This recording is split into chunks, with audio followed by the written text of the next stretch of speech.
Bueno, en primer lugar, siempre que hablamos de aborto es muy curioso que salga el argumento de los derechos de las mujeres y de la protección a la mujer frente a un machismo y un patriarcado. Pero me resultó súper curioso que a la hora de estudiar cuál es la legislación de Bolivia, encontré que en el Código Penal el artículo 250 dice que se establecerá una pena de 6 meses a 3 años a aquel que fuera del matrimonio embarazara a una mujer y la abandonara. E incluso incluye un agravante que es la pena aumentaría de 1 a 5 años si, producto de ese abandono, la mujer cometiera infanticidio, abortara, abandonara al niño o se suicidara. Es decir, tenemos claramente en la legislación una protección hacia la mujer, hacia el niño por nacer, y es gracioso que cuando se hable de despenalizar el aborto pareciera que estas cosas se olvidaran. Y lejos de seguir protegiendo cosas que el actual Código Penal de Bolivia tiene en cuenta, como por ejemplo la penalización a aquellos que realizan abortos, prácticas de aborto habituales, de 1 a 6 años de pena, ¿no?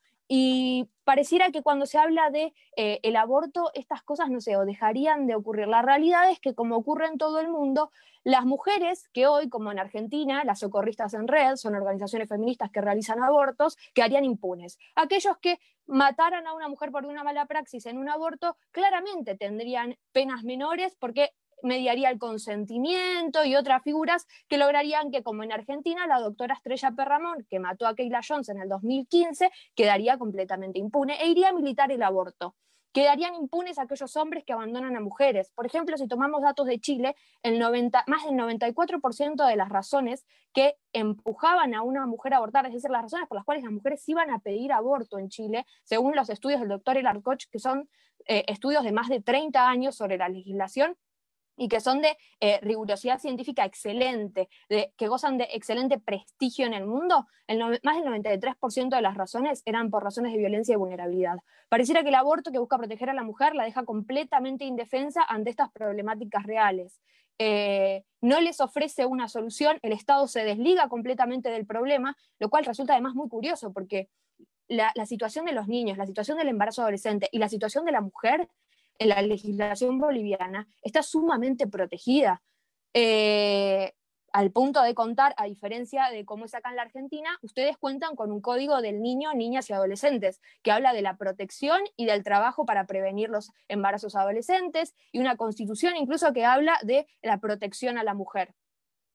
Pero bueno, pareciera que estas razones poco importan. De hecho, me pareció muy curioso, ¿no? Tomando unos datos de la ONU, de cada 8 muertes maternas que ocurren, estos son datos del 2009, pero más o menos son aplicables porque las cifras no variaron mucho. Cada 8 muertes maternas que ocurren en Bolivia, 19 mujeres mueren por cáncer de mama y 28 mueren por cáncer de cuello uterino. Ahora, yo no veo a las feministas militando porque el Estado destine más recursos a eso. Tampoco las veo militando en un país que tenía, si mal no recuerdo, al 2016 más o menos, el 42% de los partos en las casas y no en los centros de atención. Es decir, 4 de cada 10 mujeres parían en sus casas, o el 78% en áreas rurales. Es decir, las mujeres tienen otras problemáticas y la mortalidad materna, las mujeres en Bolivia se están muriendo queriendo tener a sus hijas y no queriendo tener a sus hijos y no queriendo abortarlos. Y parece que al feminismo esto no le importa, porque en pleno contexto de cuarentena, donde hay muchísimas denuncias por violencia familiar, donde los niños, niñas y adolescentes son vulnerables a estas problemáticas, pareciera que lo importante para algunas organizaciones feministas es seguir insistiendo con el aborto. No es que el Estado esté presente en las casas para cuidar a esos niños, que el Estado esté presente para que esas mujeres no dejen de estudiar, que el Estado esté presente para que no sean víctimas de violencia. No, no, pareciera que lo único, el capricho, sigue siendo el aborto. Y esto claramente tiene razones importantísimas, porque el aborto es un negocio multimillonario que mueve millones alrededor del mundo, y porque mientras el aborto se va restringiendo en Europa y en los países del primer mundo, porque ya se dieron cuenta que les revirtió completamente la pirámide poblacional, bueno, necesitan nuevos mercados y vienen a Latinoamérica a buscarlos. A nuestros países donde tenemos grandes tasas de fecundidad, donde utilizamos todos los recursos que tenemos, que afortunadamente somos muy ricos en recursos, ahí vienen a buscar el aborto. Entonces, lo que yo me cuestiono como mujer, como militante por el derecho a vivir, pero sobre todo por los derechos humanos, es ¿dónde queda la protección a la mujer? ¿Dónde queda la protección a los niños? ¿Por qué estas organizaciones feministas parecen cómplices de los que nos dañan, de los que pretenden dominarnos, de los que pretenden someternos? Casi que te diría cómplices de este patriarcado que se inventaron en vez de protectores nuestros. ¿Por qué no protegen a nuestros hijos si sabemos que la mayoría de las mujeres mueren queriendo tener a sus hijos y no queriendo abortarlos? ¿Por qué no protegen al más vulnerable? Porque al final terminamos teniendo esta filosofía con la cual contra la cual dicen luchar, que es están al servicio del más fuerte para someter al más débil. Y eso no es derecho, es violencia del Estado. Cuando ustedes están avalando que el más fuerte puede pasar por encima del más vulnerable, no están defendiendo la igualdad, no están protegiendo al ser humano, no están respetando la dignidad de la persona. Y sin más que decir, creo que con eso me quedo. En primer lugar, quiero aclarar que la ONG no es mía. Yo soy voluntaria de la ONG Frente Joven. Nosotros no recibimos dinero del extranjero. La ONG nace en Argentina y se expande en algunos países de Latinoamérica. En segundo lugar, nosotros no recibimos ninguna actividad que sea ilegal. Y nuestro fondo de donantes se basa en campañas de pequeños donantes. Cada vez que necesitamos donantes, desplegamos una serie de cartelitos en Instagram, en Facebook, en nuestras redes de familiares y vamos a pedir fondos, donando lo que sería menos de $10 por mes o a veces incluso menos, para las mamás embarazadas, para los chicos que atendemos en Crecer. En segundo lugar, creo que es muy gracioso, ¿no?, que hablen de eso, porque, por ejemplo, tomando acá la Argentina, los fondos que se han destinado para organizaciones feministas. Del 2008 al 2016, Casa Fusa, que se encarga de realizar abortos en nuestro país, recibió más de $3,5 millones. Católicas por el Derecho a Decidir, casi $100,000. El Centro de Estudios de Estado y Sociedad, $190,000. Asociación Civil Pro Amnistía, Católicas, casi 1 millón.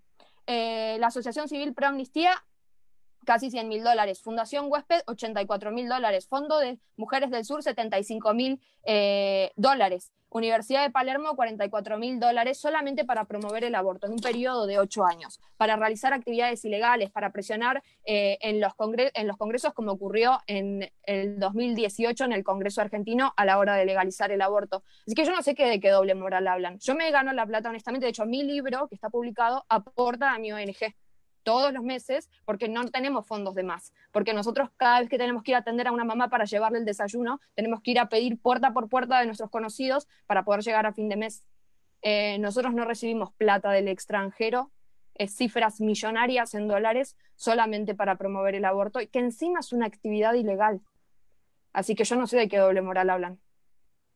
En primer lugar, el aborto por violación ya está legislado en el Código Penal boliviano, con lo cual ir hacia buscar el argumento del aborto por violación, sobre todo en menores de edad, sabiendo que sensibiliza, cuando lo que vos estás pidiendo es aborto libre, es usar menos del 1% de los casos para justificar los 99 restantes. Entonces, la verdad es que eso me parece una falta de honestidad intelectual, eso sí me parece doble moral, y me parece que no tiene tanto que ver en el debate. Ahora, si querés te respondo a mi posición personal. Yo estoy en contra del aborto en cualquier caso, porque considero que, sobre todo en los casos de violación, es discriminatorio. En la Argentina el aborto se hace no punible en casos de violación a partir de un artículo que se redacta en 1921. Y el informe de Comisión de Códigos, que es el documento oficial que dice las razones por las cuales el aborto se vuelve no punible en nuestro país, basado en lo que dicen los legisladores mientras lo están aprobando, es que sí, cito algunas frases de algunos legisladores.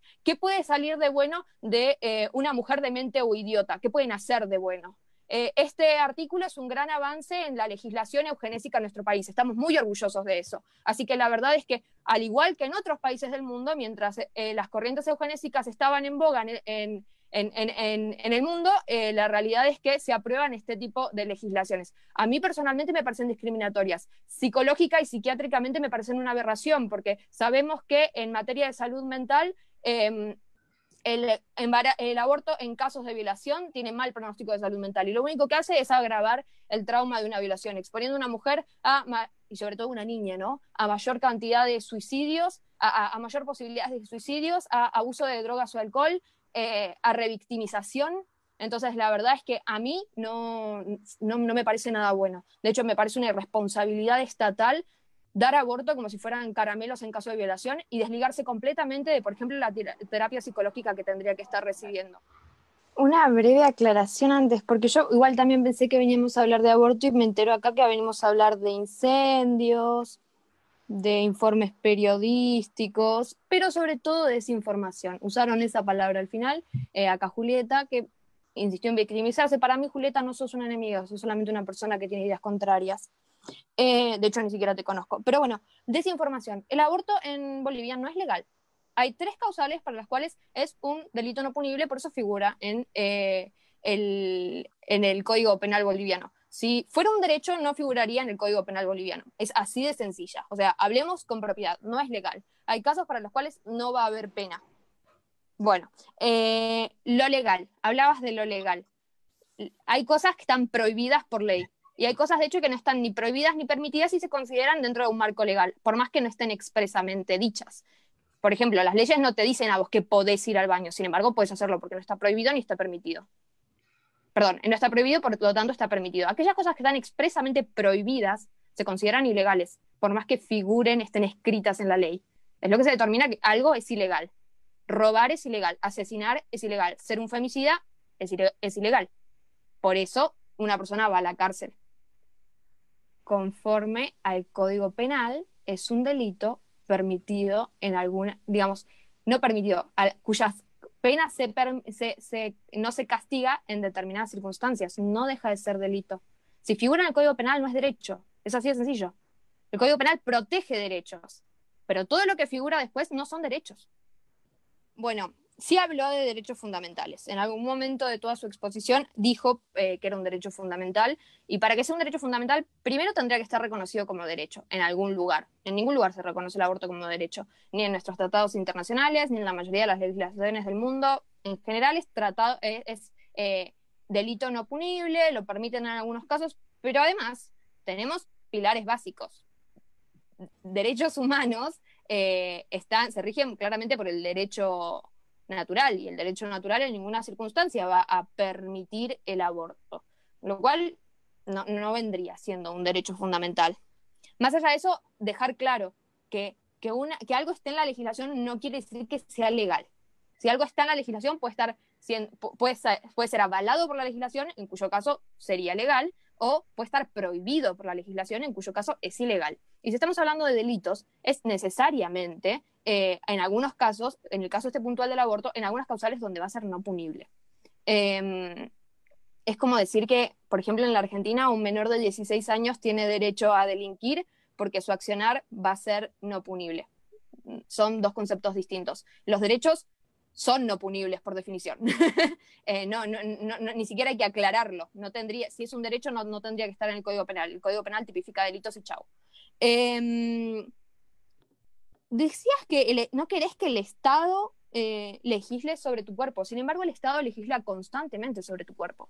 Te dice en circunstancias dónde puedes ir, dónde puedes no ir. Te dice que, por ejemplo, no te puedes mutilar, no te puedes suicidar, y ese es tu cuerpo, estás vos decidiendo. Te dice que no podés, por ejemplo, con tu mano decidir asesinar a otra persona, con lo cual me parece que es un poco utópico, o sea, de que el Estado no legisla sobre nuestros cuerpos, porque en realidad no hay esa oposición cuando se habla, por ejemplo, de un Estado que legisle en favor de la ideología de género, o un Estado que obliga a las personas a recibir educación ideologizada feminista. En esos casos, bueno, ahí levantan las banderas y parece que está permitido, a pesar de que también están legislando sobre nuestro cuerpo, sobre la persona. Un manual de aplicación claramente no es una ley, es un manual de aplicación, tiene un rango menor y claramente menor que el Código Penal. En nuestro país también se han hecho interpretaciones forzadas sobre lo que decía el Código Penal y me encantaría aclarar una cosa. Habló de 3 causales en las cuales supuestamente es legal, que ya dijimos, en todo caso es no punible. ¿Y no punible qué quiere decir? ¿Que el Estado te lo tiene que garantizar? No, el Estado no te tiene que garantizar que vos cometas un delito no punible, porque sigue siendo un delito. Te va a perdonar en todo caso la pena. El Código Penal dice riesgo de salud o de vida que no pueda ser evitado de cualquier otra forma. Con lo cual ahí se te está escapando el elefante o la tortuga, como no sé si la expresión la usan allá. malformaciones fetales. Eso es tremendamente discriminatorio. La verdad es que sorprende que en el siglo XXI estemos defendiendo el hecho de poder abortar a una persona simplemente porque un diagnóstico prenatal que tiene muchas posibilidades de errar dice que no va a ser viable. ¿Dónde quedó la dignidad? ¿Dónde quedó la inclusión? ¿Dónde quedó el respeto por el otro? Y sobre todo por aquella persona que es vulnerable y que tiene capacidades disminuidas. La verdad es que no lo sé. Y además es muy gracioso que digan eso, porque hay un montón de casos de abortos fallidos en Chile, acá en Argentina, en Estados Unidos incluso hay casos muy, muy conocidos de mujeres que iban a nacer completamente viables y producto de un aborto quedaron con alguna disminución de sus capacidades, como por ejemplo la parálisis cerebral, el caso de Maciel Moreno, el caso de Jena, ay, se me fue el apellido ahora.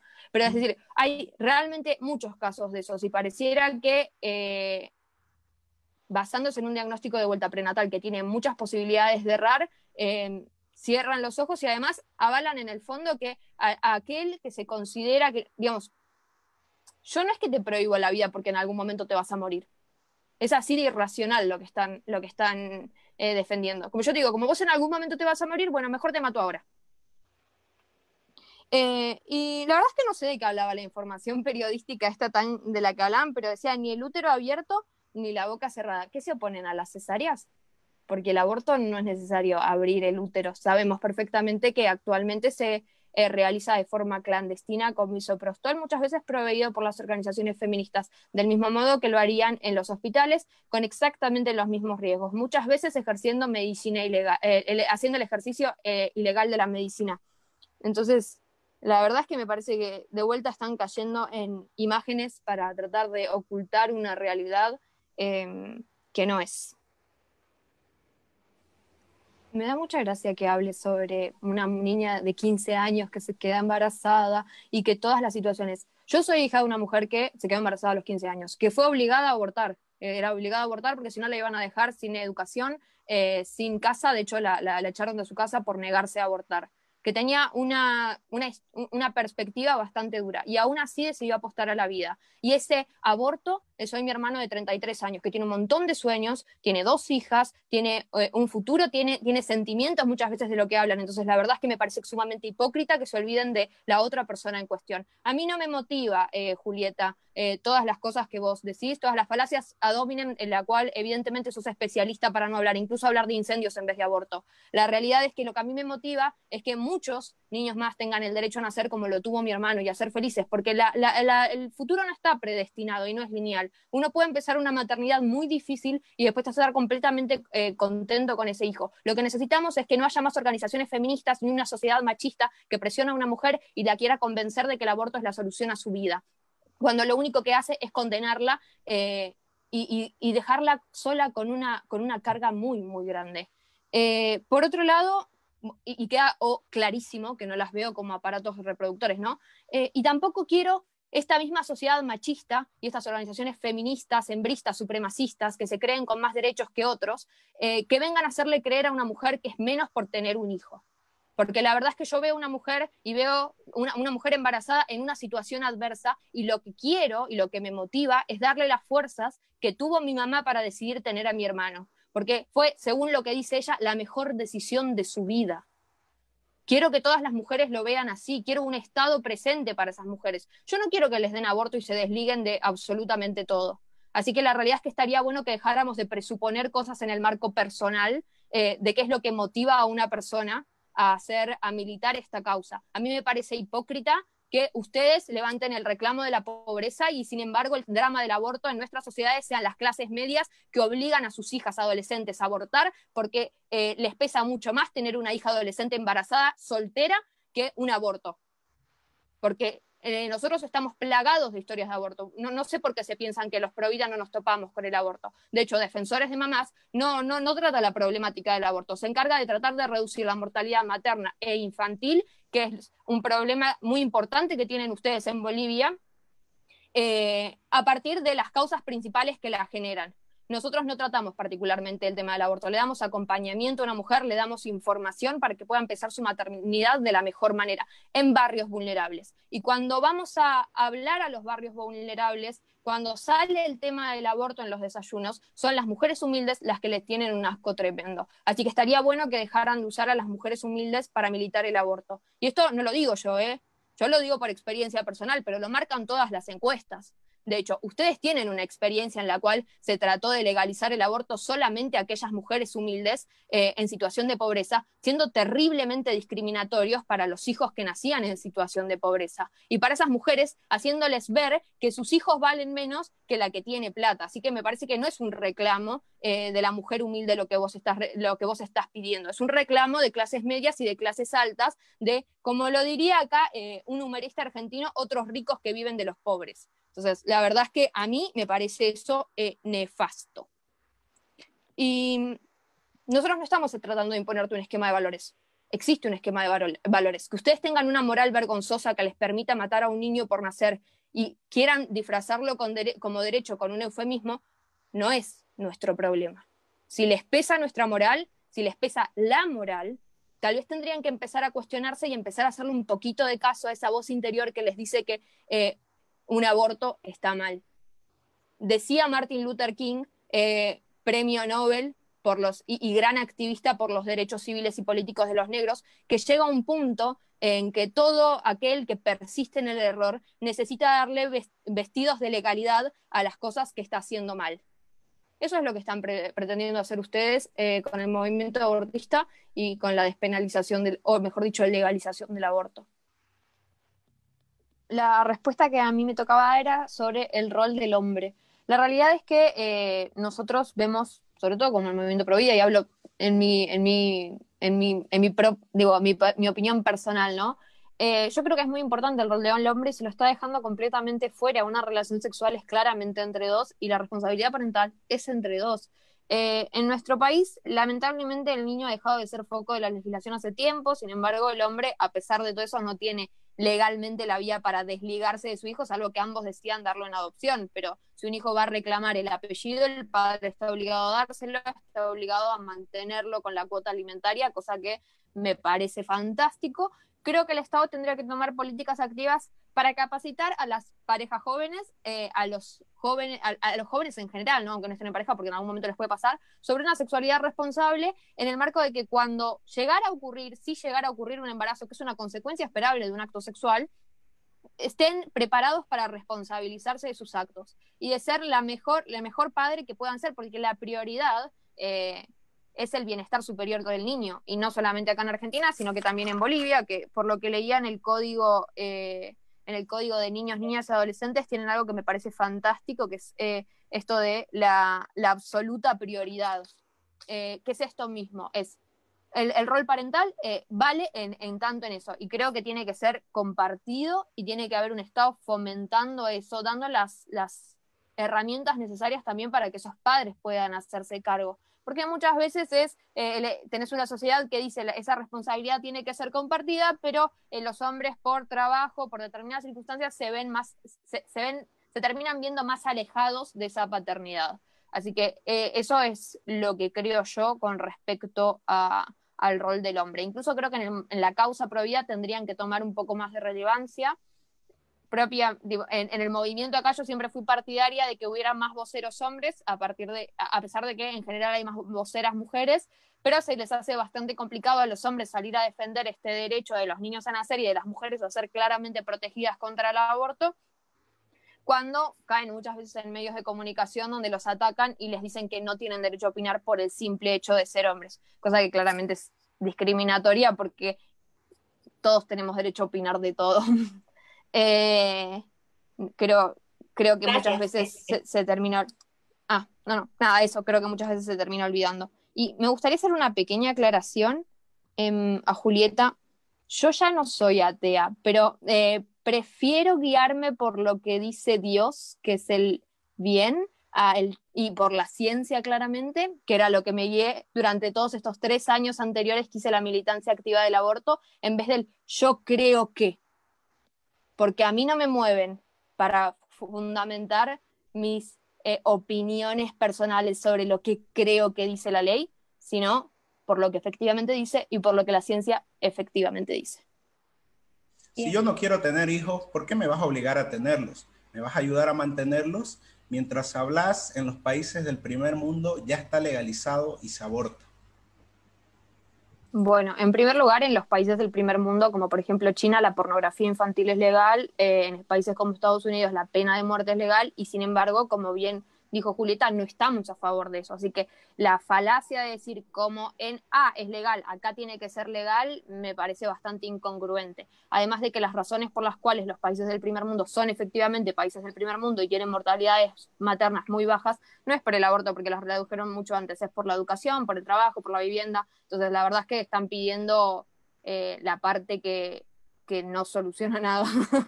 Pero por otro lado, ¿por qué te puedo obligar a tener hijos si no te voy a ayudar a mantenerlos? En realidad, en mi país yo ayudo a todas las mujeres a mantener a sus hijos en algún punto porque pago impuestos. Y mis impuestos van, por ejemplo, a la asignación universal por hijos. Así que la realidad es que mi compromiso de solidaridad ahí está. Por otro lado, estoy en una organización que se encarga de acompañar mujeres embarazadas en situación de vulnerabilidad socioeconómica. Así que además voluntariamente decido ayudar a esas mujeres. Y particularmente con mi libro dono una parte de las ganancias a que se destine a la ayuda hacia esas mujeres. Así que la verdad es que si es por un servicio, prestación, en tanto yo puedo hacer un reclamo, la verdad es que estoy sumamente capacitada. Además soy donante voluntaria de sangre y cada vez que voy a donar, la mayor razón por la cual se utiliza esa sangre es por las hemorragias durante el parto. Así que si tengo que prestar un servicio para poder reclamar, que también es otra incongruencia, la verdad es que lo tengo más que saldado. Pero por otro lado, yo lo puedo exigir porque es el deber de solidaridad con aquel que tiene derecho a la vida. Y vos estás obligada a respetar ese derecho a la vida. Y la legislación obliga todo el tiempo. Y obliga a que un femicida no mate a una mujer. Y sin embargo, vos no te vas a hacer cargo de la mujer, ¿no? Me imagino. Entonces, la verdad es que me parece bastante ignorante plantear esto de que no podemos reclamar porque no nos vamos a hacer cargo, cuando también incluso tenés una opción, es tener a tu hijo y no hacerte cargo, sino darle una adopción, y ahí sí nos vamos a hacer cargo nosotros, nos vamos a hacer cargo mientras esté digamos, en el sistema estatal de adopción, vamos a pagar por la manutención de ese niño, por la educación de ese niño, y cuando salga del sistema estatal va a haber otra familia que solidariamente va a decidir adoptarlo y darle el derecho que tiene ese niño a tener una familia y una vida digna. Entonces, no sé, sobre todo ustedes que reclaman mucho por los femicidios y por las mujeres, me parece que no están en posición de venir a discutir que tienen que dar una prestación, servicio para poder reclamar algo. Los derechos fundamentales y los derechos humanos se defienden siempre, tenga uno derecho o no, sea uno el afectado o no. Es decir, como, no sé, los esclavistas no podían reclamar que se prohibiera la esclavitud porque no eran esclavos. O los negros, los blancos no podían reclamar que se respetaran los derechos civiles y políticos de los negros porque no eran negros. O los alemanes no judíos o no podían reclamar que hubiera judíos a los cuales se los estuviera matando en un campo de concentración. ¿Qué tan grande debe ser el Estado para evitar abortos? Y depende claramente de cada país. La realidad es que muchos abortos se van a evitar cuando mejoren la calidad de vida de las personas y eso también se puede dar claramente promoviendo el trabajo, promoviendo la educación, es decir, mejorando las condiciones generales de vida de una mujer. Nuestra problemática central no tendría que ser el aborto, sino mejorar las condiciones de las personas, por ejemplo, que están en situación de pobreza, que están en situación de vulnerabilidad, que son realmente la causa detrás de todo esto. Digamos, sin embargo, no hay que olvidar tener en cuenta que el Estado, yo por lo menos como lo veo yo, tiene la obligación, cuando no exista, por ejemplo, si tomamos una óptica liberal, ¿no? Los privados no puedan suplir las necesidades que corresponden, en este caso tutelar a un niño que no puede quedar desprotegido, tiene que aparecer el Estado para encargarse de esa tarea mientras no aparezcan los privados, porque no podemos correr el riesgo de sin Estado que nadie se haga cargo de ese niño o de esa mujer que va a necesitar alguna ayuda más para poder tener a ese niño, que es claramente el único privilegiado en esta circunstancia.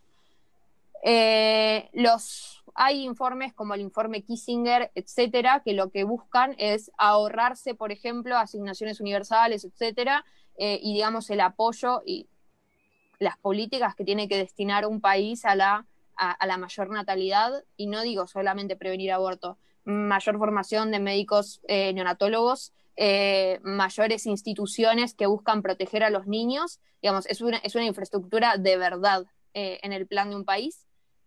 Buscan ahorrarse todo eso promoviendo el aborto. De vuelta ahí, la, la utilidad del aborto, de la legalización del aborto en los países subdesarrollados y en desarrollo, y esto aparece, o sea, digamos, esta mentalidad aparece en el informe Kissinger o Memorándum 200, que es un informe de seguridad nacional de los Estados Unidos de 1974, y también, por ejemplo, en la Conferencia Internacional de Población y Desarrollo del Cairo de 1994, donde mismo se habla de la IPPF como agente para promover estas políticas, y es la IPPF casualmente la que nos baja los fondos, e incluso de promover actividades fuera de la ley, dice, literalmente, para promover el aborto y los derechos sexuales reproductivos, que es otra forma más bonita, de un eufemismo bonito para decirle al aborto.